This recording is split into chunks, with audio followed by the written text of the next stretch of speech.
নমস্কার, এটা একটা রিকোয়েস্টেড ভিডিও। কাঁচা আমের আমসত্ত্ব বানিয়েছি, তো চলুন দেখে নিই কীভাবে বানালাম। প্রেসার কুকারের মধ্যে কাঁচা আমগুলোকে সেদ্ধ করে নিয়েছি, ঠিক এইরকম দেখতে হবে। এরপর চামচের সাহায্যে আমের ভেতর থেকে পাল্পগুলো বের করে নেব। অনেকটা পরিমাণ হয়েছে। এরপর আমি এটাকে ছাঁকনির মধ্যে ছেঁকে নিচ্ছি, যাতে আমের চোঁচগুলো আছে সেগুলো ফেলে দেব।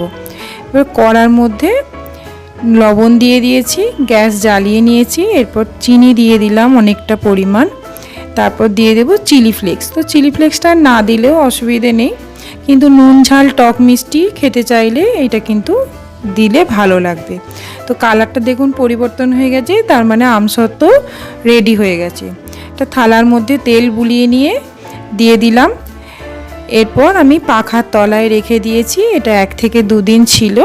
রোদে দেওয়ার প্রয়োজন নেই, রোদে দিলে অসুবিধে নেই, কিন্তু রোদে দেওয়ার প্রয়োজন নেই।